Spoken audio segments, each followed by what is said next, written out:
Hello students, welcome to the class on financial management subject. In this session, we are going to solve some problems with related to the evaluation of the credit policy. ಈ ತರಗತಿಯ ಅವಧಿನಲ್ಲಿ ನಾವು credit policy ಇವ್ಯಾಲ್ಯೂಯೇಷನ್ಗೆ ಸಂಬಂಧಪಟ್ಟಂತೆ ಕೆಲವು ಪ್ರಾಬ್ಲಮ್ಸ್ಗಳನ್ನು solve ಮಾಡ್ತೀವಿ.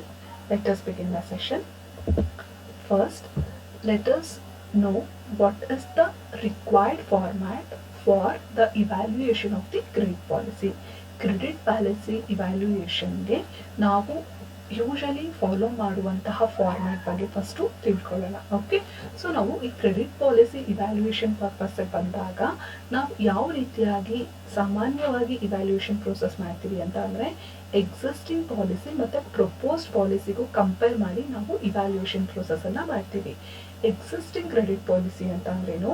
Existing credit policy ಅಂತ ಅಂದರೆ organisation at present ಯಾವ ಒಂದು ಕ್ರೆಡಿಟ್ ಪಾಲಿಸೀಸನ್ನು ಫಾಲೋ ಮಾಡ್ತಾ ಇರುತ್ತೆ, ನಾವು ಅದನ್ನು ಎಕ್ಸಿಸ್ಟಿಂಗ್ ಕ್ರೆಡಿಟ್ ಪಾಲಿಸಿ ಅಂತ ಹೇಳ್ತೀವಿ. ಓಕೆ, ಸೊ ಆ ಎಕ್ಸಿಸ್ಟಿಂಗ್ ಕ್ರೆಡಿಟ್ ಪಾಲಿಸಿನಲ್ಲಿ ಚೇಂಜಸನ್ನು ತಂದು ಆರ್ಗನೈಸೇಷನ್ ಬೆನಿಫಿಟ್ಗೆ ಫ್ಯೂಚರ್ ಪೀರಿಯಡಲ್ಲಿ ಯಾವ ಒಂದು ಪಾಲಿಸಿನ ಅಡಾಪ್ಟ್ ಮಾಡ್ಕೋಬೇಕು ಅಂತ ಇರುತ್ತೆ ಅದು ನಾವು ಪ್ರಪೋಸ್ ಕ್ರೆಡಿಟ್ ಪಾಲಿಸಿ ಅಂತ ಹೇಳ್ತೀವಿ. ಎಕ್ಸಿಸ್ಟಿಂಗ್ ಕ್ರೆಡಿಟ್ ಪಾಲಿಸಿ ಅಂದರೆ present policy, propose credit policy ಅಂತ ಅಂದರೆ ಫ್ಯೂಚರ್ ಪೀರಿಯಡಲ್ಲಿ ಆರ್ಗನೈಸೇಷನ್ ಅಡಾಪ್ಟ್ ಮಾಡ್ಕೋಬೇಕು ಅಂತ ಇರುವಂತಹ ಒಂದು ಪಾಲಿಸಿನ ನಾವು ಪ್ರಪೋಸ್ ಕ್ರೆಡಿಟ್ ಪಾಲಿಸಿ ಅಂತ ಹೇಳ್ತೀವಿ. ಓಕೆ, ಸೊ ಫಸ್ಟ್ ನಾವೇನು ಮಾಡ್ತೀವಿ, ಕಂಪನಿ ನೇಮ್ ಇದೆ, ಕಂಪನಿ ನೇಮನ್ನು ಮೆನ್ಷನ್ ಮಾಡಬಹುದು. ಅದಾದಮೇಲೆ statement showing evaluation of credit policy ಅಂತ ಹೆಡ್ಡಿಂಗನ್ನು ಬರೆದು ಅದಾದಮೇಲೆ ಪರ್ಟಿಕ್ಯುಲರ್ಸ್ ಅಂತ ಬರಿತೀವಿ.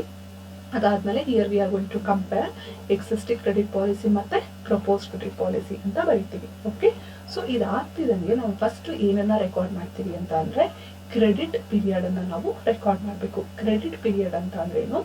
ನಾವು ಆರ್ಗನೈಸೇಷನ್ ಅಟ್ ಪ್ರೆಸೆಂಟ್ ಮತ್ತು ಫ್ಯೂಚರಲ್ಲಿ ಯಾವ ರೀತಿಯಾಗಿ ಟೈಮ್ ಪೀರಿಯಡನ್ನು ಕೊಡ್ತಾ ಇದೆ ಅಂದರೆ ಕಸ್ಟಮರ್ಸು ಆರ್ಗನೈಸೇಷನ್ಗೆ ಕ್ರೆಡಿಟನ್ನು ವಾಪಸ್ ಕೊಡಲಿಕ್ಕೆ ಅಂದರೆ ರೀಪೇ ಮಾಡಲಿಕ್ಕೆ ಏನು ಟೈಮ್ ಪೀರಿಯಡನ್ನು ಕೊಟ್ಟಿದೆ ಅದನ್ನು ನಾವೇನಂತ ಹೇಳ್ತೀವಿ? ಕ್ರೆಡಿಟ್ ಪೀರಿಯಡ್ ಅಂತ ಹೇಳ್ತೀವಿ. ಸೊ ಆ ಕ್ರೆಡಿಟ್ ಪೀರಿಯಡು ಎಕ್ಸಿಸ್ಟಿಂಗ್ ಪಾಲಿಸಿನಲ್ಲಿ ಏನಿದೆ ಮತ್ತು ಪ್ರಪೋಸ್ಡ್ ಕ್ರೆಡಿಟ್ ಪಾಲಿಸಿನಲ್ಲಿ ಏನಿದೆ ಅನ್ನೋದನ್ನು ಫಸ್ಟ್ ನಾವು ರೆಕಾರ್ಡ್ ಮಾಡ್ಕೋಬೇಕು. ಓಕೆ, ಫಸ್ಟ್ ನಾವು ಕ್ರೆಡಿಟ್ ಪಾಲಿಸಿ ರೆಕಾರ್ಡ್ ಮಾಡಿದ್ಮೇಲೆ ನಾವು ಸೇಲ್ಸನ್ನು ರೆಕಾರ್ಡ್ ಮಾಡ್ತೀವಿ. ಸೇಲ್ಸನ್ನು ರೆಕಾರ್ಡ್ ಮಾಡಬೇಕಾದ್ರೆ ನಾವು 2 ಡೈಮೆನ್ಷನ್ಸಿಂದ ಸೇಲ್ಸನ್ನು ರೆಕಾರ್ಡ್ ಮಾಡ್ತೀವಿ. ಒಂದು ಯೂನಿಟ್ ವೈಸ್ ರೆಕಾರ್ಡ್ ಮಾಡ್ತೀವಿ, ಅದಾದಮೇಲೆ ನಾವು ವ್ಯಾಲ್ಯೂ ವೈಸ್ ಅದನ್ನು ರೆಕಾರ್ಡ್ ಮಾಡ್ತೀವಿ. Okay, so sales in units ಅಂತ ಅಂದರೆ ಒಂದು ಆರ್ಗನೈಸೇಷನ್ನು ಒಂದು ಪರ್ಟಿಕ್ಯುಲರ್ ಟೈಮ್ ಪೀರಿಯಡಲ್ಲಿ ಎಷ್ಟು ಯೂನಿಟ್ಸ್ ಆಫ್ ಪ್ರಾಡಕ್ಟ್ಸನ್ನು ಸೇಲ್ಸ್ ಮಾಡಿದೆ ಅನ್ನೋದನ್ನು ನಾವು ಸೇಲ್ಸ್ ಇನ್ ಯೂನಿಟ್ಸ್ ಅಂತ ಹೇಳ್ತೀವಿ. ಅದ್ರ ಓವರ್ ಆಲ್ ವ್ಯಾಲ್ಯೂ ಎಷ್ಟು ಅನ್ನೋದನ್ನು ನಾವು ಸೇಲ್ಸ್ ಇನ್ ವ್ಯಾಲ್ಯೂ ಅಂತ ಹೇಳ್ತೀವಿ. ಸೊ ಸೇಲ್ಸ್ ಇನ್ ಯೂನಿಟ್ಸ್ ಅಂತ ಅಂದರೆ ಸೇ ಫಾರ್ ಎಕ್ಸಾಂಪಲ್ ಒಂದು ಆರ್ಗನೈಸೇಷನ್ನು 10 ಪ್ರಾಡಕ್ಟ್ಸ್ಗಳನ್ನು ಒಂದು ಮಂತಲ್ಲಿ ಸೇಲ್ ಮಾಡಿದೆ ಅಂತ ಅಸ್ಯೂಮ್ ಮಾಡ್ಕೊಳ್ಳೋಣ. ಸೊ ಎಷ್ಟು ಯೂನಿಟ್ಸನ್ನು ಅವರು ಸೇಲ್ ಮಾಡಿದ್ದಾರೆ? 10 ಯೂನಿಟ್ಗಳನ್ನು ಸೇಲ್ ಮಾಡಿದ್ದಾರೆ ಅಥವಾ 10 ಪ್ರಾಡಕ್ಟ್ಸ್ಗಳನ್ನ ಸೇಲ್ ಮಾಡಿದ್ದಾರೆ. ಸೊ ಸೇಲ್ಸ್ ಇನ್ ಯೂನಿಟ್ಸ್ ಅಂತ ಅಂದಾಗ ಇಲ್ಲಿ ನಾವು ಎಷ್ಟಂತ ಬರಿತೀವಿ? 10 ಅಂತ ಬರಿತೀವಿ. ಒಂದು ಪ್ರಾಡಕ್ಟಿಗೆ ₹1 ಅಂತ ಅಂದರೆ 10 ಪ್ರಾಡಕ್ಟ್ಸನ್ನು ಸೇಲ್ ಮಾಡಿದೆ ಆ ಒಂದು ಕಂಪನಿ. ಹಾಗಾದರೆ ಒಟ್ಟು ಎಷ್ಟು ಸೇಲ್ಸ್ ಮಾಡಿದ್ರು ಅವರು? ₹10 ಅಷ್ಟು ಸೇಲ್ಸನ್ನು ಮಾಡಿದ್ದಾರೆ. ಅದನ್ನು ನಾವು ಸೇಲ್ಸ್ ಇನ್ ವ್ಯಾಲ್ಯೂ ಅಂತ ಬರಿತೀವಿ. ಓಕೆನಾ? ಸೊ ಫಸ್ಟ್ ನಾವೇನು ಬರಿಬೇಕು? ಸೇಲ್ಸ್ ಇನ್ ಯೂನಿಟ್ಸ್, ಎಷ್ಟು ಯೂನಿಟ್ಸ್ ಸೇಲ್ಸ್ ಆಗಿದೆ. ಸೇಲ್ಸ್ ಇನ್ ವ್ಯಾಲ್ಯೂ ಅಂತ ಅಂದರೆ ಒಟ್ಟು ಎಷ್ಟು ಮೊತ್ತದ ಪ್ರಾಡಕ್ಟ್ಸ್ಗಳು ಸೇಲ್ ಆಗಿದೆ ಅನ್ನೋದನ್ನ ಬರಿಬೇಕು. ಓಕೆ, ಸೊ ನಾವಿಲ್ಲಿ ಪ್ರಾಬ್ಲಮಲ್ಲಿ ಕ್ಯಾಲ್ಕುಲೇಷನ್ ಪರ್ಪಸ್ಸನ್ನು ಕನ್ಸಿಡರ್ ಮಾಡಿದಾಗ ಫಸ್ಟ್ 2 ಇನ್ಫಾರ್ಮೇಷನ್ ಏನು ಬರ್ತಿದ್ದೀವಲ್ಲ ನಾವು, ಕ್ರೆಡಿಟ್ ಪೀರಿಯಡ್ ಮತ್ತು ಸೇಲ್ಸ್ ಇನ್ ಯೂನಿಟ್ಸು, ಇದೆರಡನ್ನ ಅಷ್ಟು ಮಟ್ಟಿಗೆ ಇಂಪಾರ್ಟೆಂಟ್ ಅಂತ ಪರಿಗಣಿಸಲ್ಲ.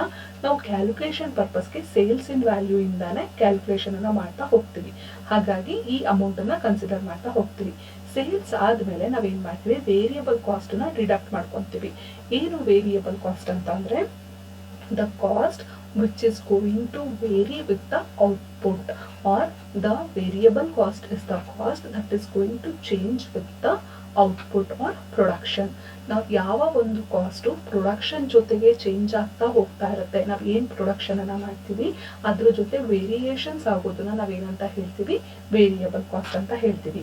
ಯಾವ ಒಂದು ಕಾಸ್ಟು ಪ್ರೊಡಕ್ಷನ್ ಜೊತೆಗೆ ಚೇಂಜಸ್ ಆಗೋದಿಲ್ಲ, ವೇರಿಯೇಷನ್ಸ್ ಇರೋದಿಲ್ಲ, ಅದನ್ನು ನಾವೇನಂತ ಹೇಳ್ತೀವಿ? ಫಿಕ್ಸ್ಡ್ ಕಾಸ್ಟ್ ಅಂತ ಹೇಳ್ತೀವಿ. Okay, so the total cost can be divided into 2 categories. One is variable cost and another one fixed cost. So variable cost ಅಂದ್ರೇನು? ಯಾವ ಒಂದು ಕಾಸ್ಟು ಔಟ್ಪುಟ್ ಜೊತೆಗೆ ವೇರಿಯೇಷನ್ಸ್ ಆಗ್ತಿರುತ್ತೆ, ಅದನ್ನ ನಾವೇನಂತ ಹೇಳ್ತೀವಿ, ವೇರಿಯಬಲ್ ಕಾಸ್ಟ್ ಅಂತ ಹೇಳ್ತೀವಿ. ಯಾವ ಒಂದು ಕಾಸ್ಟ್ ಔಟ್ಪುಟ್ ಜೊತೆಗೆ ಅಥವಾ ಪ್ರೊಡಕ್ಷನ್ ಜೊತೆಗೆ ವೇರಿಯೇಷನ್ಸ್ ಆಗೋದಿಲ್ಲ ಅದನ್ನ ನಾವೇನಂತ ಹೇಳ್ತೀವಿ, ಫಿಕ್ಸ್ಡ್ ಕಾಸ್ಟ್ ಅಂತ ಹೇಳ್ತೀವಿ. ಓಕೆನಾ. ಸೇ ಫಾರ್ ಎಕ್ಸಾಂಪಲ್, ನಾವಿವಾಗ ಒಂದು ಆರ್ಗನೈಸೇಷನ್ ಅಲ್ಲಿ ಒಂದು ಫ್ಯಾಕ್ಟ್ರಿ ಔಟ್ಲೆಟ್ ಇದೆ ಅಂತ ಅಸ್ಯೂಮ್ ಮಾಡ್ಕೊಳ್ಳೋಣ. ಫ್ಯಾಕ್ಟ್ರಿ ಔಟ್ಲೆಟ್ ಅಲ್ಲಿ ನಾವು ಏನ್ ಯೂನಿಟ್ಸ್ ಅನ್ನ ಮ್ಯಾನುಫ್ಯಾಕ್ಚರ್ ಮಾಡ್ತೀವಿ, ಸೇ ಫಾರ್ ಎಕ್ಸಾಂಪಲ್ ನಾನಿವಾಗ 5,000 ಯೂನಿಟ್ಸ್ ಅನ್ನ ಮ್ಯಾನುಫ್ಯಾಕ್ಚರ್ ಮಾಡ್ತೀನಿ ಅಂತ ಅನ್ಕೊಳ್ಳೋಣ. ಈಗ ಆ ಫ್ಯಾಕ್ಟ್ರಿ ಔಟ್ಲೆಟ್ ಗೆ ನಾವು ರೆಂಟ್ ಅನ್ನ ಪೇ ಮಾಡಬೇಕು. ಓಕೆ. ಸೊ ರೆಂಟ್ ಅನ್ನ ಪೇ ಮಾಡ್ಬೇಕಾದ್ರೆ ನಾನು ಇವಾಗ ಅಲ್ಲಿ 10,000 ಯೂನಿಟ್ಸ್ ಅನ್ನ ಮ್ಯಾನುಫ್ಯಾಕ್ಚರ್ ಮಾಡಿದೆ. ಸೊ ಇವಾಗ ನಾನೇನ್ ಮಾಡ್ಬೇಕು, ಆ 10,000 ಯೂನಿಟ್ಸ್ಗೆ ಆ ಬಿಲ್ಡಿಂಗ್ ಗೆ ಎಷ್ಟು ರೆಂಟ್ ಇದೆ ಅಷ್ಟನ್ನ ಪೇ ಮಾಡ್ತೀನಿ. ಹೌದಾ. ಸೇ ಫಾರ್ ಎಕ್ಸಾಂಪಲ್ ನಾನು ಇವಾಗ ಆ ಒಂದು ಪ್ರೊಡಕ್ಷನ್ ಅನ್ನ ಇನ್ಕ್ರೀಸ್ ಮಾಡ್ತೀನಿ ಅಂತ ಅನ್ಕೊಳ್ಳೋಣ. 50,000 ಯೂನಿಟ್ಸ್ ಅನ್ನ ಪ್ರೊಡ್ಯೂಸ್ ಮಾಡ್ತೀನಿ. ಆಗ್ಲೂ ಸಹ ನಾನು ಆ ಬಿಲ್ಡಿಂಗ್ ಎಷ್ಟು ರೆಂಟ್ ಇತ್ತು ಅಷ್ಟನ್ನೇ ಕಟ್ಟೋದು ಫ್ಯಾಕ್ಟ್ರಿಗೆ. ಹೌದಾ. ಅದೇ ರೀತಿಯಾಗಿ ನಾನು ಏನೋ ಪ್ರೊಡಕ್ಷನ್ ಮಾಡಲಿಲ್ಲ ಅಂದ್ರೂ ಸಹ ನಾನು ಆ ಫ್ಯಾಕ್ಟ್ರಿಗೆ ಎಷ್ಟು ರೆಂಟ್ ಕಟ್ಟಬೇಕು, ಕಟ್ಟಲೇಬೇಕು. ಸೊ ಇದನ್ನ ನಾವು ಫಿಕ್ಸ್ಡ್ ಕಾಸ್ಟ್ ಅಂತ ಹೇಳ್ತೀವಿ. ಅಂದ್ರೆ ನೀವು 10,000 ಯೂನಿಟ್ಸ್ ಆದ್ರೂ ಪ್ರೊಡ್ಯೂಸ್ ಮಾಡಿ, 20,000 ಯೂನಿಟ್ಸ್ ಆದ್ರೂ ಪ್ರೊಡ್ಯೂಸ್ ಮಾಡಿ, ಅಥವಾ ಏನು ಪ್ರೊಡಕ್ಷನ್ ಮಾಡದೇನೂ ಇದ್ರೂ ಸಹ ಆ ಕಾಸ್ಟ್ ಯಾವುದೇ ರೀತಿಯಾದಂತಹ ಚೇಂಜಸ್ ಆಗೋದಿಲ್ಲ, unless until it is going to be mentioned in the problem. ಕೆಲವೊಂದ್ಸಲ ಏನಾಗುತ್ತೆ, ಒಂದು ಸರ್ಟನ್ ಲೆವೆಲ್ ಆದ್ಮೇಲೆ, ಔಟ್ಪುಟ್ ಪ್ರೊಡಕ್ಷನ್ ಸರ್ಟನ್ ಲೆವೆಲ್ ಆದ್ಮೇಲೆ ಅದು ಮತ್ತೆ ಚೇಂಜ್ ಆಗ್ಲಿಕ್ಕೆ ಶುರುವಾಗುತ್ತೆ. So up to certain level the fixed cost will be the same for the units manufactured. ಒಂದು ಲೆವೆಲ್ ತನಕ ಏನಾಗಿರುತ್ತೆ, ಫಿಕ್ಸ್ಡ್ ಕಾಸ್ಟ್ ಸೇಮ್ ಆಗಿರುತ್ತೆ. ಅದೇ ರೀತಿಯಾಗಿ ವೇರಿಯಬಲ್ ಕಾಸ್ಟ್ ಬಗ್ಗೆ ಹೇಳ್ತಿದ್ದೆ ನಾನು ನಿಮ್ಗೆ. ಅದೇ ಎಕ್ಸಾಂಪಲ್ ಕೊಟ್ಟು ಮಾಡ್ತೀನಿ ನಾನು ನಿಮ್ಗೆ. ಫ್ಯಾಕ್ಟ್ರಿನಲ್ಲಿ ನಾವು ಇವಾಗ 10,000 ಯೂನಿಟ್ಸ್ ಅನ್ನ ಮ್ಯಾನುಫ್ಯಾಕ್ಚರ್ ಮಾಡ್ತೀವಿ ಅಂತ ಅನ್ಕೊಳ್ಳೋಣ. ಒಂದು ಯೂನಿಟ್ ಆಫ್ ರಾ ಮೆಟೀರಿಯಲ್ಸ್ಗೆ ₹1 ಅಂತ ಅಸ್ಯೂಮ್ ಮಾಡ್ಕೊಳ್ಳೋಣ. ಸೊ ಇವಾಗ ನಾವು 10,000 ಯೂನಿಟ್ಸ್ ನ ಮ್ಯಾನುಫ್ಯಾಕ್ಚರ್ ಮಾಡ್ಲಿಕ್ಕೆ ನಮಗೆ 10,000 ರೂಪೀಸ್ ಬೇಕು. ಹೌದಾ. ಅದೇ ರೀತಿಯಾಗಿ ನಾವಿವಾಗ 20,000 ಯೂನಿಟ್ಸ್ ನ ಮ್ಯಾನುಫ್ಯಾಕ್ಚರ್ ಮಾಡ್ತೀವಿ ಅಂತ ಅನ್ಕೊಳ್ಳೋಣ. ಸೊ ನಮ್ಗೆ ಏನ್ ಬೇಕು, ಇವಾಗ 20,000 ರೂಪೀಸ್ ಅಷ್ಟು ರಾ ಮೆಟೀರಿಯಲ್ಸ್ ಬೇಕು. ನಾವೇನೋ ಪ್ರೊಡಕ್ಷನ್ ಮಾಡಲಿಲ್ಲ ಅಂತಂದ್ರೆ ನಮ್ಗೆ ವೇರಿಯಬಲ್ ಕಾಸ್ಟ್ಗೆ, ಅಂದ್ರೆ ನಮ್ಗೆ ರಾ ಮೆಟೀರಿಯಲ್ಸ್ಗೆ ದುಡ್ಡು ಬೇಕಾಗಿರೋದೇ ಇಲ್ಲ. ಹೌದಾ. ಅಂದ್ರೆ ನಿಮ್ಮ ಪ್ರೊಡಕ್ಷನ್ ನೀವು ಹೇಗೆ ಚೇಂಜ್ ಮಾಡ್ತಾ ಹೋಗ್ತೀರಾ ಅದೇ ರೀತಿನಲ್ಲಿ ನಿಮಗೆ ಬೇಕಾಗಿರುವಂತಹ ದುಡ್ಡು ಏನಾಗ್ತಾ ಇರುತ್ತೆ, ಚೇಂಜ್ ಆಗ್ತಾ ಹೋಗ್ತಾ ಇರುತ್ತೆ ಎಕ್ಸ್ಪೆಂಡಿಚರ್ಗೆ. ಹೌದಾ. Raw material expenditure. So this is the example for the variable cost. So variable cost ಅಂತ ಬಂದಾಗ ಅಲ್ಲಿ ಏನಾಗ್ತಾ ಇರುತ್ತೆ, ಚೇಂಜಸ್ ಆಗ್ತಾ ಹೋಗ್ತಾ ಇರುತ್ತೆ. ಟೋಟಲ್ ಕಾಸ್ಟ್ ಅಂತಂದ್ರೆ variable cost plus fixed cost is equal to total cost. ಅರ್ಥ ಆಗಿದೆ ಅಲ್ಲ. ಓಕೆ. ಸೊ ನಾವೇನ್ ಮಾಡ್ತೀವಿ, ಸೇಲ್ಸ್ ವ್ಯಾಲ್ಯೂ ಇಂದ ವೇರಿಯಬಲ್ ಕಾಸ್ಟ್ ಅನ್ನ ಮೈನಸ್ ಮಾಡಿದ್ರೆ ವಿಲ್ ಗೆಟ್ ದಿ ಕಾಂಟ್ರಿಬ್ಯೂಷನ್. ಏನ್ ಅಮೌಂಟ್ ಬರುತ್ತೆ ಅದನ್ನು ನಾವೇನಂತ ಹೇಳ್ತೀವಿ, ಕಾಂಟ್ರಿಬ್ಯೂಷನ್ ಅಂತ ಹೇಳ್ತೀವಿ. ಕಾಂಟ್ರಿಬ್ಯೂಷನ್ ಇಂದ ಫಿಕ್ಸ್ಡ್ ಕಾಸ್ಟ್ ಅನ್ನ ಮೈನಸ್ ಮಾಡಿದ್ರೆ you will get the profit. Okay. So ಅದನ್ನ ಎಕ್ಸಿಸ್ಟಿಂಗ್ ಅಲ್ಲಿ ನಾವೇನ್ ಮಾಡ್ತೀವಿ, ಅದು ಹೇಗಿದೆ ಅದೇ ರೀತಿಯಾಗಿ ರೆಕಾರ್ಡ್ ಮಾಡ್ತಾ ಹೋಗ್ತೀವಿ. ಸೊ ಪ್ರಾಫಿಟ್ ಆದ್ಮೇಲೆ ನಾವೇನನ್ನ ರೆಕಾರ್ಡ್ ಮಾಡ್ಬೇಕು ಅಂದ್ರೆ ಇನ್ಕ್ರಿಮೆಂಟಲ್ ಪ್ರಾಫಿಟ್ ಅನ್ನ ರೆಕಾರ್ಡ್ ಮಾಡ್ಬೇಕು. ಇನ್ಕ್ರಿಮೆಂಟಲ್ ಪ್ರಾಫಿಟ್ ಅಂದ್ರೆ ಏನು, ನಾವ್ ಯಾಕೆ ಇಲ್ಲಿ ಕ್ರೆಡಿಟ್ ಪಾಲಿಸಿನ ಚೇಂಜ್ ಮಾಡಕ್ಕೆ ಪ್ರಪೋಸಲ್ ಕೊಟ್ಟಿದೀವಿ ಅಂತ ಅಂದ್ರೆ ನಮ್ಗೆ ಪ್ರಾಫಿಟ್ ಇನ್ನೂ ಜಾಸ್ತಿ ಆಗ್ಬೇಕು ಅನ್ನೋ ಉದ್ದೇಶದಿಂದ. ಹೌದಾ. ಸೊ ಇಲ್ಲಿ ಏನೋ ಒಂದು ಚೇಂಜಸ್ ಆಗುತ್ತೆ, the profit May increase R decrease. So ನಾವಿಲ್ಲಿ ಏನ್ ಮಾಡ್ತೀವಿ, ಇನ್ಕ್ರಿಮೆಂಟಲ್ ಪ್ರಾಫಿಟ್ ಅಥವಾ ಲಾಸ್ ಅನ್ನ, ಅಂದ್ರೆ ಎಕ್ಸಿಸ್ಟಿಂಗ್ ಪಾಲಿಸಿಗೂ ಪ್ರಪೋಸ್ಡ್ ಪಾಲಿಸಿಗೂ ಏನ್ ಡಿಫ್ರೆನ್ಸ್ ಇದೆ ಅನ್ನೋದನ್ನ ರೆಕಾರ್ಡ್ ಮಾಡಬೇಕಾಗುತ್ತೆ. Okay. So for example existing credit ಪಾಲಿಸಿನಲ್ಲಿ 10,000 ರೂಪೀಸ್ ಪ್ರಾಫಿಟ್ ಇದೆ ಅಂತ ಅನ್ಕೊಳ್ಳೋಣ. ಪ್ರಪೋಸ್ಡ್ ಕ್ರೆಡಿಟ್ ಪಾಲಿಸಿನಲ್ಲಿ ನಿಮಗೆ 12,000 ರೂಪೀಸ್ ಪ್ರಾಫಿಟ್ ಬಂತು ಅಂತ ಅನ್ಕೊಳ್ಳಿ. ಓಕೆ. ಸೊ ಎಕ್ಸಿಸ್ಟಿಂಗ್ ಅಲ್ಲಿ ಎಷ್ಟು ಬಂತು, ನಿಮಗೆ 10,000 ರೂಪೀಸ್ ಪ್ರಾಫಿಟ್ ಬಂತು. ಪ್ರಪೋಸಲ್ ಅಲ್ಲಿ ಎಷ್ಟಾಗ್ತದೆ, ನಿಮಗೆ 12,000 ರೂಪೀಸ್ ಆಗ್ತಿದೆ, ಅಂದ್ರೆ 2,000 ರೂಪಾಯಿ ಜಾಸ್ತಿ ಆಯ್ತು. ನೀವು ಕ್ರೆಡಿಟ್ ಪಾಲಿಸಿ ಚೇಂಜ್ ಮಾಡ್ತಾ ಇರೋದ್ರಿಂದ ನಿಮ್ಗೆ ಪ್ರಾಫಿಟ್ ಎಷ್ಟು ಜಾಸ್ತಿ ಆಗ್ತಾ ಇದೆ, 2,000 ರೂಪೀಸ್ ಅಷ್ಟು ಜಾಸ್ತಿ ಆಗ್ತಾ ಇದೆ. ಸೊ ಹಾಗಾಗಿ ನಾವೇನ್ ಮಾಡ್ತೀವಿ, ಆ 2,000 ರೂಪೀಸ್ ಅನ್ನ ಇನ್ಕ್ರಿಮೆಂಟಲ್ ಪ್ರಾಫಿಟ್ ಅಂತ ತೋರಿಸ್ತೀವಿ. ಓಕೆನಾ. ಅದನ್ನ ರೆಕಾರ್ಡ್ ಮಾಡ್ಬೇಕು. So this is the first part. First part ಅಲ್ಲಿ ನಾವೇನ್ ಮಾಡಿದ್ವಿ, ಸೇಲ್ಸ್ ಇನ್ ವ್ಯಾಲ್ಯೂ ಅಂತ ರೆಕಾರ್ಡ್ ಮಾಡ್ಕೊಂಡಿದೀವಿ. ಯೂನಿಟ್ಸ್ ನಾವು ಮೇನ್ ಆಗಿ ಇಲ್ಲಿ ತಗೊಬೇಕು. ಯೂನಿಟ್ಸ್ ಆದ್ಮೇಲೆ ವ್ಯಾಲ್ಯೂ ತಗೋತಾ ಇದೀವಿ. ಸೊ ನಮಗ್ ಬೇಕಾಗಿರೋದು ಸೇಲ್ಸ್ ಇನ್ ವ್ಯಾಲ್ಯೂ ಇಂದ ಕ್ಯಾಲ್ಕುಲೇಷನ್ಗೆ. ಸೇಲ್ಸ್ ಇನ್ ವ್ಯಾಲ್ಯೂ ಇಂದ ವೇರಿಯಬಲ್ ಕಾಸ್ಟ್ ಅನ್ನ ಡಿಡಕ್ಟ್ ಮಾಡಿದ್ರೆ ನಮ್ಗೆ ಏನ್ ಸಿಗುತ್ತೆ, ಕಾಂಟ್ರಿಬ್ಯೂಷನ್. ಕಾಂಟ್ರಿಬ್ಯೂಷನ್ ನಾವ್ ಏನನ್ನ ಮೈನಸ್ ಮಾಡ್ಕೋಬೇಕು, ಫಿಕ್ಸ್ಡ್ ಕಾಸ್ಟ್ ಅನ್ನ ಡಿಡಕ್ಟ್ ಮಾಡ್ಕೊಂಡ್ರೆ will get the profit. Okay. So first aspect ಇದು. ಪ್ರಾಫಿಟ್ ಆಗ್ತಿದಂಗೆ ನಾವ್ ಏನ್ ಮಾಡ್ತೀವಿ, ಇನ್ಕ್ರಿಮೆಂಟಲ್ ಪ್ರಾಫಿಟ್ ಅಂದ್ರೆ ಎಕ್ಸಿಸ್ಟಿಂಗ್ ಪಾಲಿಸಿಗೂ ಪ್ರಪೋಸ್ಡ್ ಪಾಲಿಸಿಗೂ ಇರುವಂತಹ ಡಿಫರೆನ್ಸ್ ಅನ್ನ ನಾವು ಇನ್ಕ್ರಿಮೆಂಟಲ್ ಪ್ರಾಫಿಟ್ ಅಂತ ಹೇಳ್ತೀವಿ. ಸೊ ಆ ಅಮೌಂಟ್ ಅನ್ನ ರೆಕಾರ್ಡ್ ಮಾಡ್ತೀವಿ. So we done with our first aspect. Second aspect is about investment in receivables ಅಂತ ಹೇಳ್ತೀವಿ.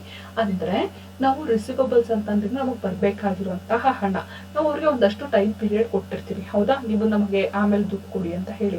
ಬಟ್ ಅವ್ರು ದುಡ್ಡು ಕೊಡೋ ತನಕ ನಮ್ಮ ಆರ್ಗನೈಸೇಷನ್ ಅಲ್ಲಿ ನಾವು ಸುಮ್ಮನೆ ಇರ್ಲಿಕ್ಕೆ ಸಾಧ್ಯ ಇಲ್ಲ, ಹೌದಾ. ಪ್ರೊಡಕ್ಷನ್ ಪ್ರೋಸೆಸ್ ನಡಿಬೇಕು, ಇನ್ನೂ ಒಂದಷ್ಟು ಖರ್ಚುಗಳಿರುತ್ತೆ. ಸೊ ಹಾಗಾಗಿ ನಮಗೆ ಕಸ್ಟಮರ್ ದುಡ್ಡು ಕೊಡದೇ ಇದ್ರೂ ಸಹ ನಾವು ನಮ್ಮ ಒಂದು ಆರ್ಗನೈಸೇಷನ್ ಖರ್ಚುಗಳನ್ನ ನಿಭಾಯಿಸ್ಕೊಳ್ಳಿಕ್ಕೆ ನಾವು ಒಂದಷ್ಟು ದುಡ್ಡನ್ನ ಇಟ್ಕೊಂಡೇ ಇರಬೇಕಾಗತ್ತೆ. ಸೊ ಹಾಗಾಗಿ ಆ ತರ ನಾವು ಸಾಲ ಕೊಟ್ಟಾಗ ಅಲ್ಲಿ ಕೊಡ್ಲಿಕ್ಕೆ ಬೇಕಾಗಿರುವಂತಹ ಹಣ ಏನು ಅದನ್ನ ನಾವೇನಂತ ಹೇಳ್ತೀವಿ, ಇನ್ವೆಸ್ಟ್ಮೆಂಟ್ ಇನ್ ರಿಸಿವಬಲ್ಸ್ ಅಂತ ಹೇಳ್ತೀವಿ. ಸೊ ನಮ್ಗೆ ಎಷ್ಟು ಹಣ ಬೇಕಾಗಬಹುದು ಅಂತ ಕ್ಯಾಲ್ಕುಲೇಷನ್ ಅನ್ನ ಮಾಡ್ಕೊಂಡಿರ್ಬೇಕು ಮುಂಚಿತವಾಗೇನೆ. ಸೊ ಅದನ್ನ ಇಲ್ಲಿ ನಾವು ರೆಕಾರ್ಡ್ ಮಾಡ್ತೀವಿ, ಇನ್ವೆಸ್ಟ್ಮೆಂಟ್ ಇನ್ ರಿಸಿವಬಲ್ಸ್ ಅಂತ ಹೇಳಿ ಅದನ್ನ ಕ್ಯಾಲ್ಕುಲೇಷನ್ ಮಾಡ್ತೀವಿ. ಮತ್ತೆ ಅದರಿಂದ ಪ್ರೆಸೆಂಟ್ ಪಾಲಿಸಿ ಮತ್ತೆ ಪ್ರಪೋಸ್ ಪಾಲಿಸಿಗೂ ಏನಾದ್ರು ಡಿಫ್ರೆನ್ಸ್ ಇದ್ರೆ ಇನ್ಕ್ರಿಮೆಂಟ್ ಅಂತ ಹೇಳಿ ಅದನ್ನ ನಾವು ಇಲ್ಲಿ ರೆಕಾರ್ಡ್ ಮಾಡ್ತೀವಿ. ಓಕೆನಾ. So we done with our second part. So first part ಅಲ್ಲಿ ಸೇಲ್ಸ್ ಬಗ್ಗೆ, ಸೆಕೆಂಡ್ ಪಾರ್ಟ್ ಅಲ್ಲಿ ಇನ್ವೆಸ್ಟ್ಮೆಂಟ್ಸ್ ಬಗ್ಗೆ ರೆಕಾರ್ಡ್ ಮಾಡಿದ್ವಿ. ಥರ್ಡ್ ಪಾರ್ಟ್ ಅಲ್ಲಿ ಎಕ್ಸ್ಪೆನ್ಸಸ್ ಅಥವಾ ಕಾಸ್ಟ್ ಬಗ್ಗೆ ನಾವು ರೆಕಾರ್ಡ್ ಮಾಡ್ತೀವಿ. Okay. So expected cost on investment in receivables. ಈಗ ನೀವು ಇನ್ವೆಸ್ಟ್ ಮಾಡ್ತಿದ್ದೀರಾ ಅಂತ ಅನ್ಕೊಳ್ಳಿ, ರಿಸಿವಬಲ್ಸ್ಗೆ ನೀವು ಕ್ರೆಡಿಟ್ ಸೇಲ್ಸ್ ಮಾಡಬೇಕು. ಸೊ ಹಾಗಾಗಿ ನೀವು ಅದಕ್ಕಂತ ಹೇಳಿ ಅಷ್ಟು ದುಡ್ಡುಗಳನ್ನ ರೆಡಿ ಮಾಡಿ ಇಟ್ಕೊಂಡಿರ್ತೀರಾ. ಸೊ ಅದರಿಂದ ನಿಮ್ಗೆ ಒಂದಷ್ಟು ರಿಟರ್ನ್ ಬರುತ್ತೆ, ಅದಕ್ಕೆ ನೀವು ಟ್ಯಾಕ್ಸ್ ಅನ್ನ ಕಟ್ಟಬೇಕಾಗುತ್ತೆ. ಸೊ ಆ ಟ್ಯಾಕ್ಸ್ ಏನಾಯ್ತು, ನಿಮ್ಗೆ ಕಾಸ್ಟ್ ಆಯ್ತು, ಹೌದಾ.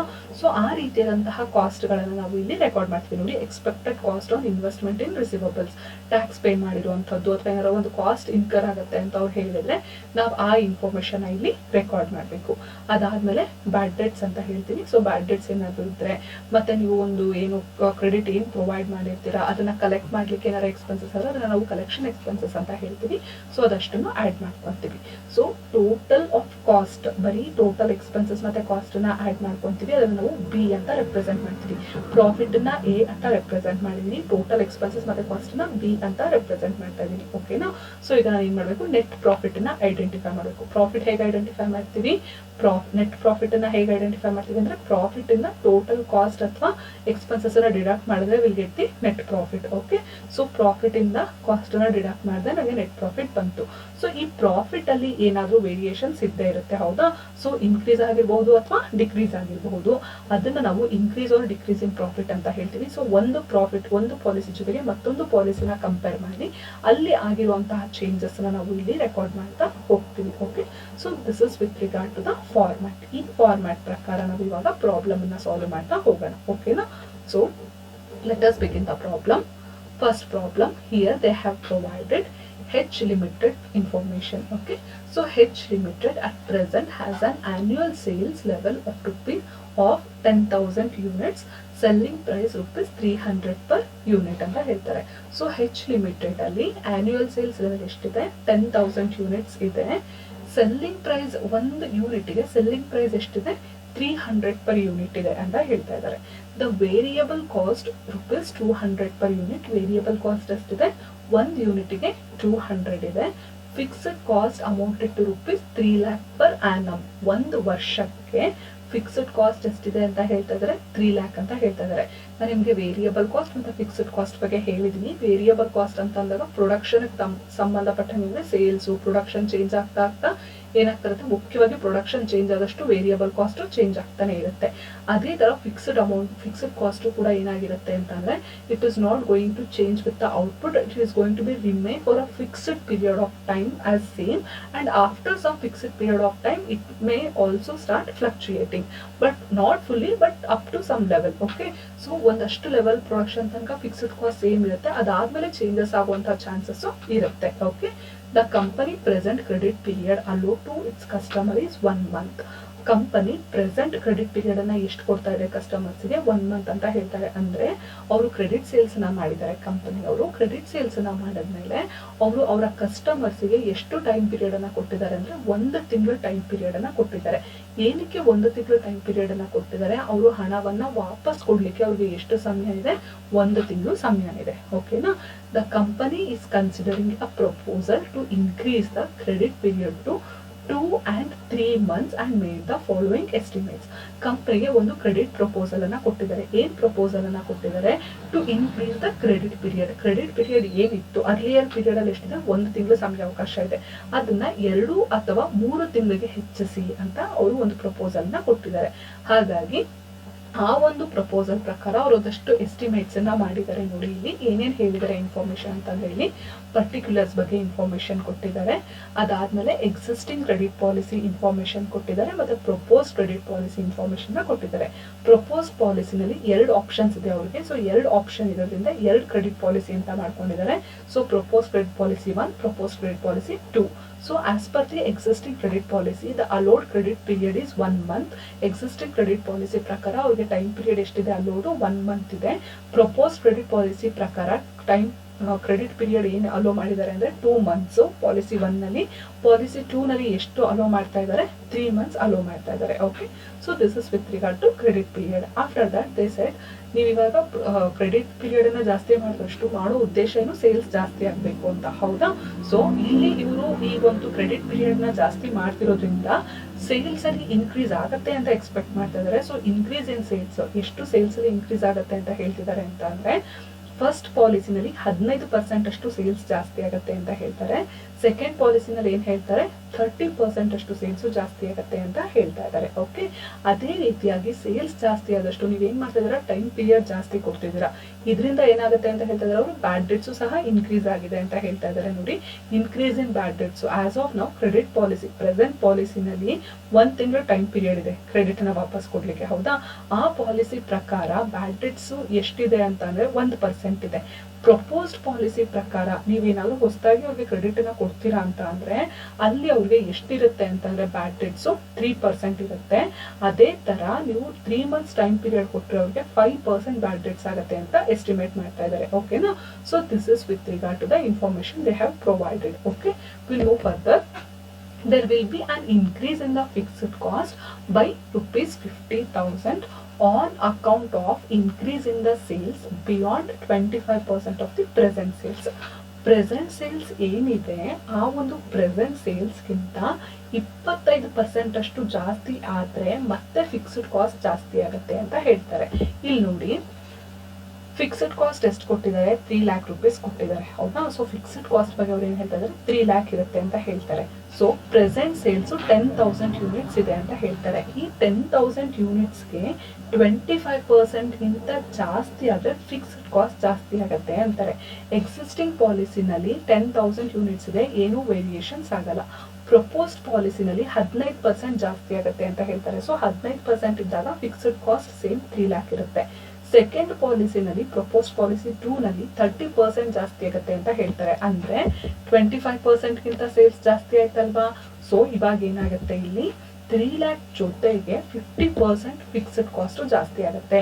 ಯಾಕೆ ಜಾಸ್ತಿ ಆಗ್ತಾ ಇದೆ ಇಲ್ಲಿ ಅವ್ರು ಹೇಳಿದಾರೆ ನೋಡಿ, there will be an increase in the fixed cost by rupees 50,000 on account of increase in sales beyond 25% of the present sales.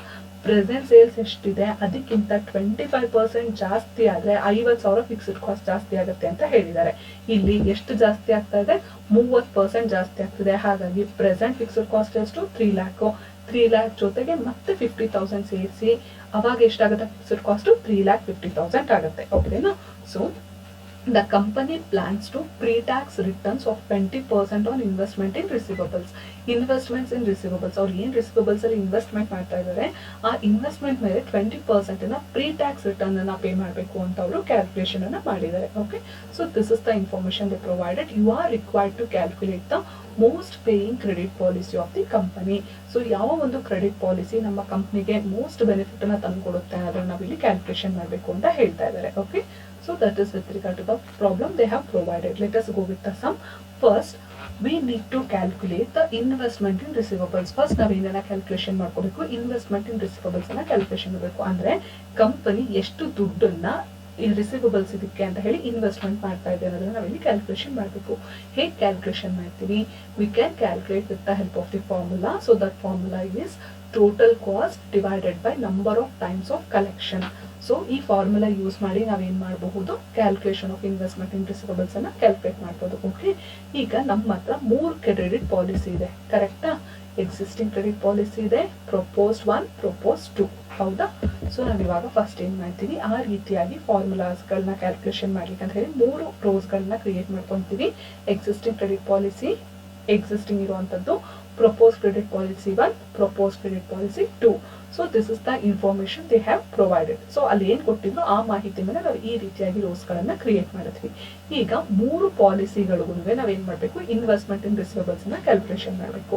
ಅದ್ರ ಪ್ರಕಾರ ಈಗ ಇಲ್ಲಿ ನಾವು ಎಷ್ಟು ಕ್ಯಾಲ್ಕುಲೇಷನ್ ಮಾಡಬೇಕು, ಟೋಟಲ್ ಕಾಸ್ಟ್ ಅಂತ ಹೇಳ್ತಾರೆ. ಟೋಟಲ್ ಕಾಸ್ಟ್ ಅಂತ ಅಂದ್ರೆ ಏನು, ಟೋಟಲ್ ಕಾಸ್ಟ್ ಅಂತ ಅಂದ್ರೆ fixed cost plus variable cost is equal to total cost. ಹೌದಾ, ಫಿಕ್ಸ್ಡ್ ಕಾಸ್ಟ್ ಮತ್ತೆ ವೇರಿಯಬಲ್ ಕಾಸ್ಟ್ ಎರಡನ್ನು ಸೇರಿಸಿ ನಾವೇನಂತ ಹೇಳ್ತೀವಿ, ಟೋಟಲ್ ಕಾಸ್ಟ್ ಅಂತ ಹೇಳ್ತೀವಿ.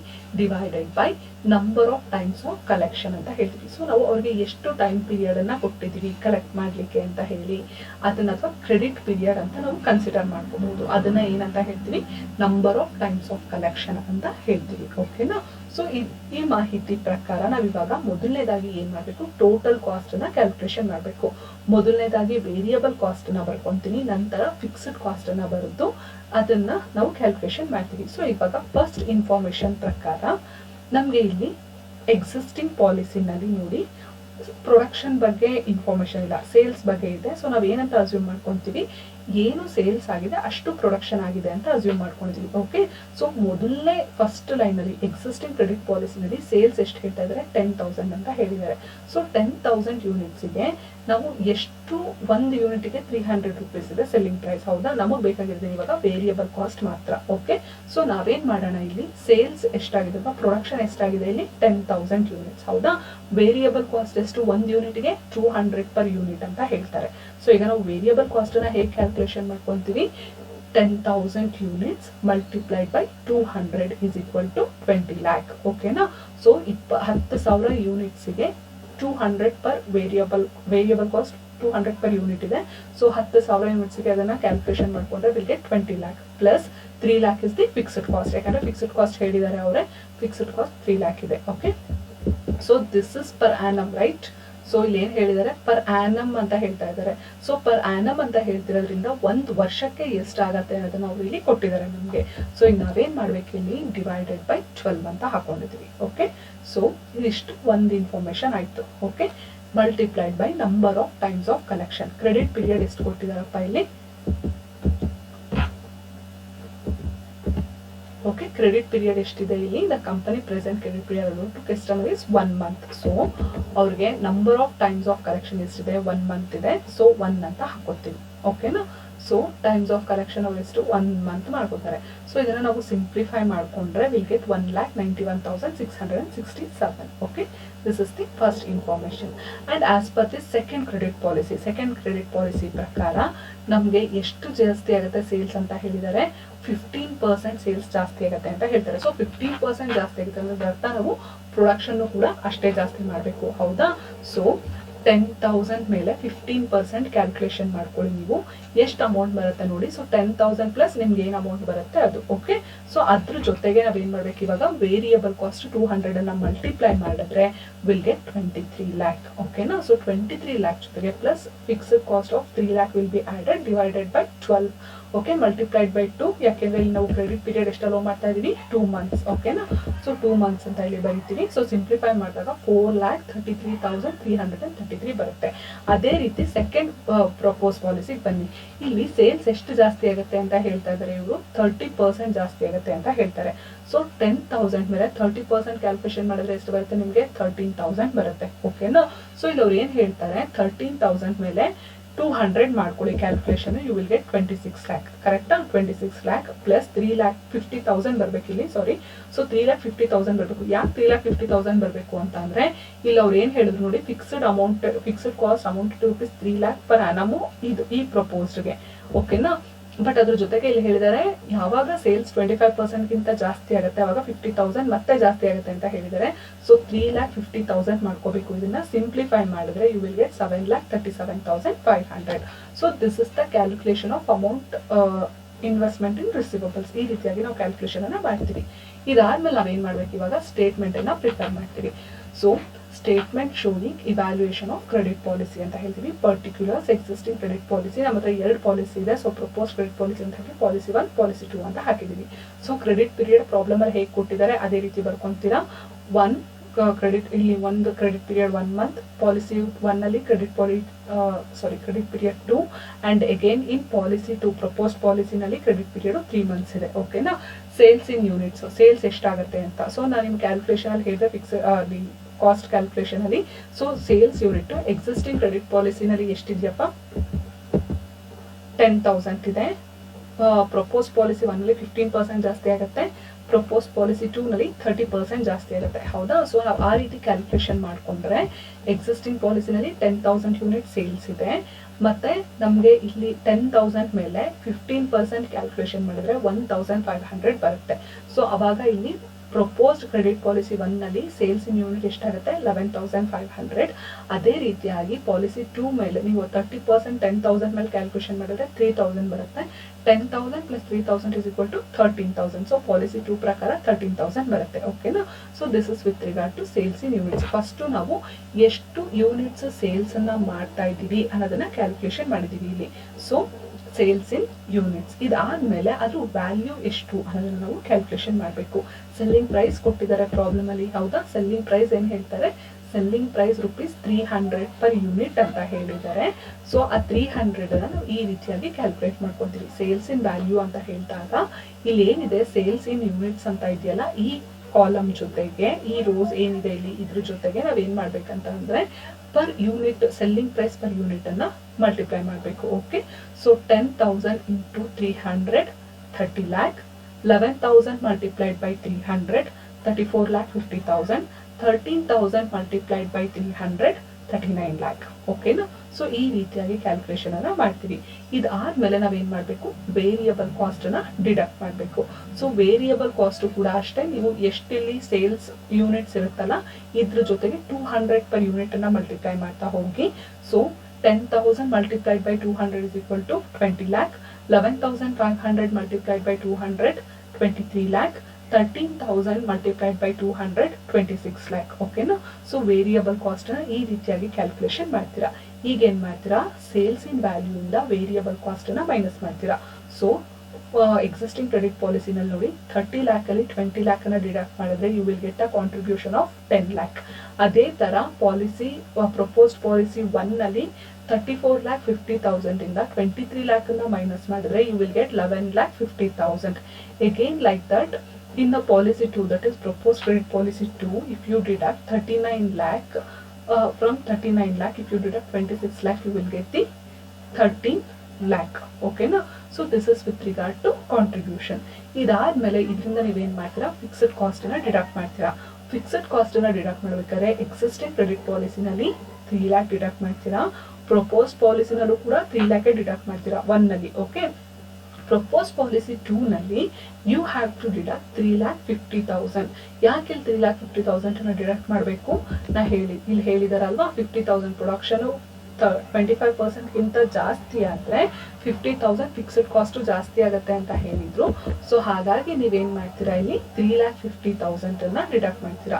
3,50,000 ಹೇಗೆ, 3 lakh ಎಕ್ಸಿಸ್ಟಿಂಗ್ ಪ್ಲಸ್ 50,000 ಇನ್ಕ್ರೀಸ್ ಆಗಿದೆ. ಸೊ 3,50,000 ಅನ್ನ ಇಲ್ಲಿ ನಾವೇನ್ ಮಾಡ್ತೀವಿ, ಡಿಡಕ್ಟ್ ಮಾಡ್ತೀವಿ. ಸೊ ಇವಾಗ ನಾವೇನ್ ಮಾಡ್ತೀವಿ, ಕಾಂಟ್ರಿಬ್ಯೂಷನ್ ಇಂದ ಫಿಕ್ಸ್ಡ್ ಕಾಸ್ಟ್ ಅನ್ನ ಡಿಡಕ್ಟ್ ಮಾಡಿದ್ರೆ will get the profit, right. So ಈ ರೀತಿಯಾಗಿ ಡಿಡಕ್ಟ್ ಮಾಡ್ತೀರಾ. 10 lakh ಇಂದ 3 lakh ಡಿಡಕ್ಟ್ ಮಾಡಿದ್ರೆ you will get the 7 lakh. 11,50,000 ಇಂದ 3 lakh ಅನ್ನ ಡಿಡಕ್ಟ್ ಮಾಡ್ಕೊಂಡ್ರೆ 8,50,000. 13 lakh ಇಂದ 3,50,000 ಅನ್ನ ಡಿಡಕ್ಟ್ ಮಾಡಿದ್ರೆ 9,50,000. This is about the profit. ಈಗ ನೀವು ಇನ್ಕ್ರಿಮೆಂಟಲ್ ಪ್ರಾಫಿಟ್ ಏನು ಅನ್ನೋದನ್ನ ಕ್ಯಾಲ್ಕುಲೇಷನ್ ಮಾಡ್ತೀರಾ. ಇನ್ಕ್ರಿಮೆಂಟ್ ಅಂದ್ರೆ ಏನು, ಈ ಒಂದು ಎಕ್ಸಿಸ್ಟಿಂಗ್ ಕ್ರೆಡಿಟ್ ಪಾಲಿಸಿಯಿಂದ ಪ್ರಪೋಸ್ಡ್ ಪಾಲಿಸಿಗೆ ಆಗಿರುವಂತಹ ಪ್ರಾಫಿಟ್ ಚೇಂಜಸ್. ಇಲ್ಲಿ ನೋಡಿ, ಎಕ್ಸಿಸ್ಟಿಂಗ್ ಕ್ರೆಡಿಟ್ ಪಾಲಿಸಿನಲ್ಲಿ ನಮಗೆ ಪ್ರಾಫಿಟ್ ಎಷ್ಟಿದೆ, 7 lakh rupees ಇದೆ. ಪ್ರಪೋಸ್ ಕ್ರೆಡಿಟ್ ಪಾಲಿಸಿನಲ್ಲಿ ಪ್ರಾಫಿಟ್ ಎಷ್ಟಿದೆ, 8,50,000 ಇದೆ. ಅಂದ್ರೆ ಈ ಒಂದು ಎಕ್ಸಿಸ್ಟಿಂಗ್ ಪಾಲಿಸಿಗೂ ಈ ಪಾಲಿಸಿಗೂ ಡಿಫ್ರೆನ್ಸ್ ಎಷ್ಟಿದೆ, 1,50,000 ಇದೆ. ಸೊ ಅದನ್ನ ನಾವು ಇನ್ಕ್ರಿಮೆಂಟಲ್ ಪ್ರಾಫಿಟ್ ಅಂತ ಹೇಳ್ತೀವಿ. ಓಕೆನಾ. ಸೊ 8,50,000 ಇಂದ 7 lakh ಅನ್ನ ಡಿಡಕ್ಟ್ ಮಾಡಿದ್ರೆ you will get 1,50,000 as incremental profit. Okay. ಮತ್ತೆ ಅದೇ ರೀತಿ ನೋಡಿ, ಪ್ರಾಫಿಟ್ 2 ನಲ್ಲಿ 9,50,000 rupees ಪ್ರಾಫಿಟ್ ಇದೆ. ಹೌದಾ. ಅದನ್ನ ನೀವು ಎಕ್ಸಿಸ್ಟಿಂಗ್ ಜೊತೆಗೆ ಕಂಪೇರ್ ಮಾಡಿದ್ರೆ, ನೀವು ಕಂಪೇರ್ ಮಾಡ್ಬೇಕಾದ್ರೆ ಎಕ್ಸಿಸ್ಟಿಂಗ್ ಜೊತೆಗೆ ಕಂಪೇರ್ ಮಾಡಬೇಕು. ಫಸ್ಟ್ ಪ್ರಪೋಸ್ಡ್ ಪಾಲಿಸಿ ಜೊತೆಗೆ ಸೆಕೆಂಡ್ ಪ್ರಪೋಸ್ ಪಾಲಿಸಿ ಕಂಪೇರ್ ಮಾಡಬಾರ್ದು. ನೀವು ಕಂಪೇರ್ ಮಾಡಬೇಕಾದ್ರೆ ಪ್ರಪೋಸ್ಡ್ ಪಾಲಿಸೀಸ್ನ ಎಕ್ಸಿಸ್ಟಿಂಗ್ ಜೊತೆಗೆ ಕಂಪೇರ್ ಮಾಡ್ತಾ ಹೋಗ್ತೀರಾ. ಸೊ ಸೆಕೆಂಡ್ ಪ್ರಪೋಸ್ ಪಾಲಿಸಿನಲ್ಲಿ ಪ್ರಾಫಿಟ್ 9,50,000 ಇದೆ. ಸೊ ಎಕ್ಸಿಸ್ಟಿಂಗ್ ಪಾಲಿಸಿ ಎಷ್ಟಿದೆ 7 lakh ಇದೆ. ಸೊ ಇದೆರಡನ್ನೂ ಕೂಡ ನೀವು ಕಂಪೇರ್ ಮಾಡಿದ್ರೆ ಯು ವಿಲ್ ಗೆಟ್ 2,50,000 ಡಿಫ್ರೆನ್ಸ್. ಓಕೆನಾ. ಸೊ ಇದನ್ನ ನಾವೇನಂತ ಹೇಳ್ತೀವಿ, ಇನ್ಕ್ರಿಮೆಂಟಲ್ ಪ್ರಾಫಿಟ್ ಅಂತ ಹೇಳ್ತೀವಿ. So this is how you need to calculate the incremental profit. Hope you understood. Okay, so next one, investment in receivables. ಈ investment in receivables ಅನ್ನು ನಾವು ಇಲ್ಲಿ ವರ್ಕಿಂಗ್ ನೋಟಲ್ಲಿ ಕ್ಯಾಲ್ಕುಲೇಷನ್ ಮಾಡಿದ್ದೀವಿ ನೋಡಿ. So 1,91,667, 4,33,333, 7,37,500. So as it is ಅದನ್ನ ಇಲ್ಲಿ ಹಾಗೆ ಬರ್ಕೋತೀರಾ. Investments ಇನ್ receivables ಅಂತ ಹೇಳಿ ವರ್ಕಿಂಗ್ ನೋಟಲ್ಲಿ ಏನಿದೆ ಆ ಅಮೌಂಟ್ ಅನ್ನ ಹಾಗೆ ಬರೀತೀರಾ. ಇಲ್ಲಿ ಏನ್ ಮಾಡ್ಬೇಕು, ಮತ್ತೆ ಇಲ್ಲಿ ಆಗಿರುವಂತಹ ಇನ್ಕ್ರಿಮೆಂಟ್ ಅನ್ನ ಕ್ಯಾಲ್ಕುಲೇಷನ್ ಮಾಡಬೇಕು. ಮೊದಲನೇ ಎಕ್ಸಿಸ್ಟಿಂಗ್ ಪಾಲಿಸಿಗೂ ಮತ್ತೆ ಪ್ರಪೋಸ್ಡ್ ಪಾಲಿಸಿಗೂ ಇರುವಂತಹ ಡಿಫ್ರೆನ್ಸ್. ಓಕೆನಾ. ಸೊ ಈಗ ನಾವೇನ್ ಮಾಡ್ತೀವಿ, ಇನ್ಕ್ರಿಮೆಂಟ್ ಅಂತ ಬಂದಾಗ ಮೊದಲನೇ ಪಾಲಿಸಿ ಅಂದ್ರೆ ಎಕ್ಸಿಸ್ಟಿಂಗ್ ಅಲ್ಲಿ ಏನೂ ಚೇಂಜಸ್ ಇರೋದಿಲ್ಲ. ಸೊ ಅದನ್ನ ನಿಲ್ ಅಂತ ಬರೀತೀರಾ. ಈಗ ಪ್ರಪೋಸ್ಡ್ ಪಾಲಿಸಿಗೂ ಎಕ್ಸಿಸ್ಟಿಂಗು ಕಂಪೇರ್ ಮಾಡಿ. ಪ್ರಪೋಸ್ಡ್ ಪಾಲಿಸಿನಲ್ಲಿ ಇನ್ವೆಸ್ಟ್ಮೆಂಟ್ಸ್ ಇನ್ ರಿಸಿವಬಲ್ಸ್ ಎಷ್ಟಿದೆಯಪ್ಪ, 4,33,333 ಇದೆ. ಎಕ್ಸಿಸ್ಟಿಂಗ್ ಅಲ್ಲಿ 1,91,667 ಇದೆ. ಇದೆರಡು ಡಿಫ್ರೆನ್ಸ್ ಬಂದು 2,41,666. ಓಕೆ, ಈ ರೀತಿಯಾಗಿ ಕ್ಯಾಲ್ಕುಲೇಷನ್ ಮಾಡಬೇಕು. ಅದೇ ತರ ಇಲ್ಲೂ ಕೂಡ ಅಷ್ಟೇ 7,37,500 ಇದೆ ಪಾಲಿಸಿ 2 ನಲ್ಲಿ. ಅದನ್ನ ಎಕ್ಸಿಸ್ಟಿಂಗ್ ಜೊತೆಗೆ ಕಂಪೇರ್ ಮಾಡಿಕೊಂಡು 5,45,833 ಇದೆರಡು ಡಿಫ್ರೆನ್ಸ್ ಅನ್ನ ಈ ರೀತಿಯಾಗಿ ಬರೀತಾ ಹೋಗ್ತೀರಾ. ಓಕೆನಾ. ಸೊ ಇವಾಗ 2 ಪಾರ್ಟ್ ಕವರ್ ಮಾಡ್ಕೊಂಡಿದೀವಿ ನಾವು. ಯಾವ್ದು ಸೇಲ್ಸ್ ಪಾರ್ಟ್ ಕವರ್ ಆಯ್ತು, ಅದಾದ್ಮೇಲೆ ಮತ್ತೆ ನಮ್ಗೆ ಇವಾಗ ಇಲ್ಲಿ ಇನ್ಕ್ರಿಮೆಂಟ್ ಪಾರ್ಟ್ ಕವರ್ ಆಗಿದೆ. ಓಕೆನಾ. ಸೊ ಇದಾದ್ಮೇಲೆ ನಾವೇನ್ ಮಾಡ್ಬೇಕಂತ ಅಂದ್ರೆ ಇಲ್ಲಿ ಎಕ್ಸ್ಪೆನ್ಸಸ್ ಅನ್ನ ರೆಕಾರ್ಡ್ ಮಾಡ್ತೀವಿ. ಓಕೆ, ಸೊ ಎಕ್ಸ್ಪೆನ್ಸಸ್ ಅನ್ನ ರೆಕಾರ್ಡ್ ಮಾಡ್ಬೇಕಾದ್ರೆ ಹೇಗೆ ರೆಕಾರ್ಡ್ ಮಾಡ್ತೀವಿ ಅಂತ ಅಂದ್ರೆ, ಫಸ್ಟ್ ನಾವಿವಾಗ ಪ್ರಾಬ್ಲಮ್ ಅಲ್ಲಿ ಏನ್ ಎಕ್ಸ್ಪೆನ್ಸಸ್ ಕೊಟ್ಟಿದ್ದಾರೆ ನೋಡಿ. ಓಕೆನಾ. ಇಲ್ಲಿ ಏನು ಹೇಳಿಲ್ಲ ಅಲ್ವಾ ಇನ್ಫಾರ್ಮೇಶನ್. ಓಕೆ, ಈ ಪ್ಯಾರಾಗ್ರಾಫ್ ಅಲ್ಲಿ ಏನೋ ಎಕ್ಸ್ಪೆನ್ಸಸ್ ಬಗ್ಗೆ ಹೇಳಿಲ್ಲ, ಕ್ರೆಡಿಟ್ ಪೀರಿಯಡ್ ಇಲ್ಲ, ಇನ್ಕ್ರೀಸ್ ಇನ್ ಸೇಲ್ಸ್ ಇಲ್ಲ. ಓಕೆ, ಬ್ಯಾಡ್ ಡೆಟ್ಸ್ ಬಗ್ಗೆ ಕೊಟ್ಟಿದ್ದಾರೆ. ಹೌದಾ. ಸೊ ಬ್ಯಾಡ್ ಡೆಟ್ಸ್ ಅನ್ನ ತಗೋಬೇಕು. ಇಲ್ಲಿ ಎಕ್ಸಿಸ್ಟಿಂಗ್ ಪಾಲಿಸಿ ಏನಾಗಿದೆ, ಇಲ್ಲಿ 1% ಸೇಲ್ಸ್ ಮೇಲೆ ಬ್ಯಾಡ್ ಡೆಟ್ಸ್ ಆಗುತ್ತೆ ಅಂತ ಹೇಳ್ತಾರೆ. ಪ್ರಪೋಸ್ಡ್ ಪಾಲಿಸಿ 1 ನಲ್ಲಿ 3% ಅಂತ ಹೇಳ್ತಾರೆ. ಪ್ರಪೋಸ್ಡ್ ಪಾಲಿಸಿ 2 ನಲ್ಲಿ 5% ಅಂತ ಹೇಳ್ತಾರೆ. ಸೊ ಸೇಲ್ಸ್ ವ್ಯಾಲ್ಯೂ ಏನಿದೆ, ಸೇಲ್ಸ್ ವ್ಯಾಲ್ಯೂ ಮೇಲೆ ನೀವು ಈ ಅಮೌಂಟ್ ಅನ್ನ ಕ್ಯಾಲ್ಕುಲೇಷನ್ ಮಾಡ್ತಾ ಹೋಗ್ತೀರಾ. ಓಕೆನಾ. ಸೊ ನಾವಿಲ್ಲಿ ಬ್ಯಾಡ್ ಡೆಟ್ಸ್ ಅನ್ನ ತಗೋಬೇಕು. ಫಸ್ಟ್ ಎಕ್ಸ್ಪೆನ್ಸಸ್ ನಾನು ಅಲ್ಲಿ ಕ್ಯಾಲ್ಕುಲೇಷನ್ ಪಾರ್ಟ್ ಹೇಳ್ತೀನಿ ನಿಮಗೆ ಮತ್ತೆ. ಸೊ ಈಗ ಕಾಸ್ಟ್ ಆಫ್ ಎಕ್ಸ್ಪೆನ್ಸಸ್ ಯಾವ್ದಾಗಿದೆ, ಒಂದು ಬ್ಯಾಡ್ ಡೆಟ್ಸ್ ಫಸ್ಟ್ ಎಕ್ಸ್ಪೆನ್ಸಸ್. ಸೆಕೆಂಡ್ ಬಂದು the company plans to pre-tax returns of 20% on investments in receivables ಅಂತ ಹೇಳ್ತಾರೆ. ಅಂದ್ರೆ ಇಲ್ಲಿ ಏನ್ ಮಾಡಿದ್ರೆ ಕಂಪನಿ 20% ಪ್ರೀ ಟ್ಯಾಕ್ಸ್ ರಿಟರ್ನ್ಸ್ ಅನ್ನ ಪ್ರೊವೈಡ್ ಮಾಡಲಿಕ್ಕೆ ರೆಡಿ ಮಾಡ್ಕೊಂಡಿದೆ. ಅಂದ್ರೆ ಅವ್ರು ಏನ್ ಇನ್ವೆಸ್ಟ್ಮೆಂಟ್ ಅನ್ನ ಮಾಡ್ತಾ ಇದಾರೆ ಅದ್ರ ಮೇಲೆ ಟ್ಯಾಕ್ಸ್ ಅನ್ನ ಕಟ್ಟಬೇಕು, ಪ್ರೀ ಟ್ಯಾಕ್ಸ್ ಅಂತ ಹೇಳಿ ಕಟ್ತಾ ಇದಾರೆ. ಟ್ಯಾಕ್ಸ್ ಕಟ್ತಾ ಇರುವಂತದ್ದು ಆರ್ಗನೈಸೇಷನ್ಗೆ ಕಾಸ್ಟ್ ಆಗುತ್ತೆ, ಎಕ್ಸ್ಪೆನ್ಸ್ ಆಗುತ್ತೆ ಅಲ್ವಾ. ಸೊ ಇದನ್ನು ಕೂಡ ನಾವು ಎಕ್ಸ್ಪೆನ್ಸ್ ಅಂತ ಕನ್ಸಿಡರ್ ಮಾಡ್ತೀವಿ. ಒಂದು ಬ್ಯಾಡ್ ಡೆಟ್ಸ್, ಇನ್ನೊಂದು ಪ್ರೀ ಟ್ಯಾಕ್ಸ್ ರಿಟರ್ನ್ಸ್, ಇದೆರಡನ್ನೂ ಕೂಡ ನಾವು ಕನ್ಸಿಡರ್ ಮಾಡಬೇಕು. ಓಕೆನಾ. ಸೊ ಅದೆರಡನ್ನ ಎಲ್ಲ ಕನ್ಸಿಡರ್ ಮಾಡಿದೀವಿ ನೋಡಿ. ಮೊದಲನೇದು expected cost on investment in receivables ಅಂತ ಹೇಳ್ತಿದ್ರೆ ಪ್ರೀ ಟ್ಯಾಕ್ಸ್ ಎಷ್ಟು ಕಟ್ತಾ ಇದಾರೆ ಅವರು, 20% ಕಟ್ತಾ ಇದ್ದಾರೆ. ಎಷ್ಟು ದುಡ್ಡನ್ನ ಇನ್ವೆಸ್ಟ್ಮೆಂಟ್ ಇನ್ ರಿಸಿವಬಲ್ಸ್ಗೆ ಇನ್ವೆಸ್ಟ್ ಮಾಡ್ತಾ ಇದ್ದಾರೆ ಅದ್ರ ಅಂದ್ರೆ ಅಲ್ಲಿ ಏನು ಇನ್ವೆಸ್ಟ್ಮೆಂಟ್ ಆಗ್ತದೆ ಅದ್ರ ಮೇಲೆ 20% ಟ್ಯಾಕ್ಸ್ ಅನ್ನ ಕಟ್ತಾ ಇದ್ದಾರೆ. Okay, so 20% on investment in receivables. Investment in receivables ಇಲ್ಲಿ ನಾವು ಏನ್ ಕ್ಯಾಲ್ಕುಲೇಷನ್ ಮಾಡಿದೀವಿ, 1,91,667 ಮೇಲೆ ನಾವು 20% ಕ್ಯಾಲ್ಕುಲೇಷನ್ ಅನ್ನ ಮಾಡಬೇಕು. ಅದೇ ರೀತಿಯಾಗಿ ಇಲ್ಲಿ 4,33,333 ಮೇಲೆ 20% ಕ್ಯಾಲ್ಕುಲೇಷನ್ ಮಾಡಬೇಕು. 7,37,500 ಮೇಲೆ ಅಗೇನ್ 20% ಕ್ಯಾಲ್ಕುಲೇಷನ್ ಅನ್ನ ಮಾಡ್ತೀವಿ. ಓಕೆನಾ. ಸೊ ಈ ರೀತಿಯಾಗಿ ಕ್ಯಾಲ್ಕುಲೇಷನ್ ಮಾಡಿದಾಗ ವಿಲ್ ಗೆಟ್ ದಿ ಎಕ್ಸ್ಪೆನ್ಸಸ್. ಈ ತರ ಅಮೌಂಟ್ ನಮಗೆ ಕ್ಯಾಲ್ಕುಲೇಷನ್ ಸಿಗುತ್ತೆ. ನೆಕ್ಸ್ಟ್ ಅದಾದ್ಮೇಲೆ ಬ್ಯಾಡ್ ಡೆಟ್ಸ್ ಬಗ್ಗೆ ಹೇಳ್ತಾರೆ. ಹೌದಾ. ಸೊ ಬ್ಯಾಡ್ ಡೆಟ್ಸ್ ನೋಡಿ 1%, 3%, 5% ಅಂತ ಹೇಳ್ತಾ ಇದ್ದಾರೆ. ಸೊ ನಾವು ಅದೇ ರೀತಿಯಾಗಿ ಇಲ್ಲಿ ಕ್ಯಾಲ್ಕುಲೇಷನ್ ಅನ್ನ ಮಾಡ್ತಾ ಹೋಗ್ತೀವಿ. ಸೇಲ್ಸ್ ವ್ಯಾಲ್ಯೂ ಏನಿರುತ್ತೆ ಅದ್ರ ಮೇಲೆ ನಾವು ಅಮೌಂಟ್ ಅನ್ನ ಕ್ಯಾಲ್ಕುಲೇಷನ್ ಮಾಡ್ತಾ ಹೋಗ್ತೀವಿ. ಓಕೆನಾ. ಸೊ ಇಲ್ಲಿ 10% ಅಂತ ಹಾಕಿದೀನಿ. So that is not required. ಇಲ್ಲಿ ಏನ್ ಹೇಳ್ತಾರೆ, 1% ಆಫ್ ದಿ ಕ್ರೆಡಿಟ್ ಸೇಲ್ಸ್ ಅಂತ ಹೇಳಿದ್ದಾರೆ. ಸೊ 1% ಅಂದ್ರೆ ಸೇಲ್ಸ್ ವ್ಯಾಲ್ಯೂ ನೋಡ್ಕೊಳ್ಳಿ 30 lakh ಇದೆ. 30 lakh ಮೇಲೆ 1% ಕ್ಯಾಲ್ಕುಲೇಷನ್ಸ್ ಮಾಡ್ಕೊಂತೀರಾ. ಅದಾದ್ಮೇಲೆ ಅದೇ ರೀತಿಯಾಗಿ ಇಲ್ಲಿ ಅವ್ರು ಏನ್ ಪರ್ಸೆಂಟೇಜ್ ಅನ್ನ ಕೊಟ್ಟಿದ್ದಾರೆ ಅದೇ ತರವಾಗಿ ನೀವು ಕ್ಯಾಲ್ಕುಲೇಷನ್ ಅನ್ನ ಮಾಡ್ತೀರಾ.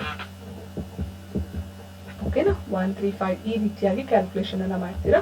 ಇದಾದ್ಮೇಲೆ ವಿಲ್ ಆ್ಯಡ್ ದೀಸ್ ಥಿಂಗ್ಸ್. ನಾವು ಇದನ್ನ ಆ್ಯಡ್ ಮಾಡಿದ್ರೆ will get the total expenses. ಓಕೆನಾ, ಎಕ್ಸ್ಪೆನ್ಸಸ್ ಸಿಗುತ್ತೆ ನಮಗೆ. ಈಗ ನಾವೇನು ಮಾಡಬೇಕು, ಪ್ರಾಫಿಟಿಂದ ಎಕ್ಸ್ಪೆನ್ಸಸ್ಸನ್ನು ಮೈನಸ್ ಮಾಡಿದ್ರೆ ವಿಲ್ ಗೆಟ್ ದಿ ಪ್ರಾಫಿಟನ್ನು ನಾವು ಎ ಅಂತ ಕನ್ಸಿಡರ್ ಮಾಡ್ಕೊತೀವಿ. ಇಲ್ಲಿ ಆಗಿರುವಂತಹ ಟೋಟಲ್ ಕಾಸ್ಟನ್ನು ನಾವು ಬಿ ಅಂತ ತಗೋತೀವಿ. ಪ್ರಾಫಿಟಿಂದ ಟೋಟಲ್ ಕಾಸ್ಟನ್ನು ಮೈನಸ್ ಮಾಡಿದ್ರೆ will get the net profit. Net profit ಅಮೌಂಟನ್ನು ತೊಗೊತೀವಿ. ಇಲ್ಲಿ ನೋಡಿ, ಇಲ್ಲಿ 7 lakhಯಿಂದ 68,333ನ ಮೈನಸ್ ಮಾಡಿದ್ರೆ ವಿಲ್ ಗೆಟ್ 6,31,667. ಅದೇ ಥರ 8,50,000ಇಂದ 1,90,167ನ ಮೈನಸ್ ಮಾಡಿ ಇಲ್ಲಿ 9,50,000ಇಂದ 34,250ನ ಮೈನಸ್ ಮಾಡಿ. ಸೊ ಇಲ್ಲಿ ಏನು ನಿಮಗೆ ಅಮೌಂಟ್ ಬರುತ್ತೆ, ಈ ರೀತಿ ಅಮೌಂಟ್ ಬಂದಾಗ ಒಂದಕ್ಕೆ ಒಂದು ಕಂಪೇರ್ ಮಾಡ್ತಾ ಹೋಗಿ. ಇವಾಗ ಇಲ್ಲಿ ಎಕ್ಸಿಸ್ಟಿಂಗ್ ಪಾಲಿಸಿನಲ್ಲಿ ನಿಲ್ ಅಂತ ಹಾಕ್ತೀರಾ. ಎಕ್ಸಿಸ್ಟಿಂಗ್ ಪಾಲಿಸಿನಲ್ಲಿ ನಿಲ್ ಅಂತ ಹಾಕಿದ್ಮೇಲೆ ಪಾಲಿಸಿ 1ಅನ್ನ ಎಕ್ಸಿಸ್ಟಿಂಗ್ ಪಾಲಿಸಿ ಜೊತೆಗೆ ಕಂಪೇರ್ ಮಾಡಿ. ಸೊ ಏನ್ ಡಿಫ್ರೆನ್ಸ್ ಬರುತ್ತೆ ಅದನ್ನ ಇನ್ಕ್ರಿಮೆಂಟ್ ಅಂತ ಹಾಕ್ತೀವಿ ಇಲ್ಲಿ ನಾವು. ಓಕೆನಾ, ಸೊ ಇನ್ಕ್ರೀಸ್ ಆಗುತ್ತೆ, ಆ ಅಮೌಂಟ್ ಅನ್ನ ಇಲ್ಲಿ ಬರೀತೀವಿ. ಮತ್ತೆ ಎಕ್ಸಿಸ್ಟಿಂಗ್ ಪಾಲಿಸಿ 2ನ ಪಾಲಿಸಿ 1ಗೆ ಎಕ್ಸಿಸ್ಟಿಂಗ್ ಪಾಲಿಸಿಗೆ ಕಂಪೇರ್ ಮಾಡಿಕೊಂಡು ಬಂದಂತ ಅಮೌಂಟ್ ಅನ್ನ ಇಲ್ಲಿ ನಾವು ಬ್ರಾಕೆಟ್ ಅಲ್ಲಿ ರೆಕಾರ್ಡ್ ಮಾಡ್ತಾ ಹೋಗ್ತೀವಿ. So that will be increase R decrease in the net profit. Okay, so this is how we require to solve the problem with related to credit policy evaluation. Okay, hope you understood the problem. Thank you.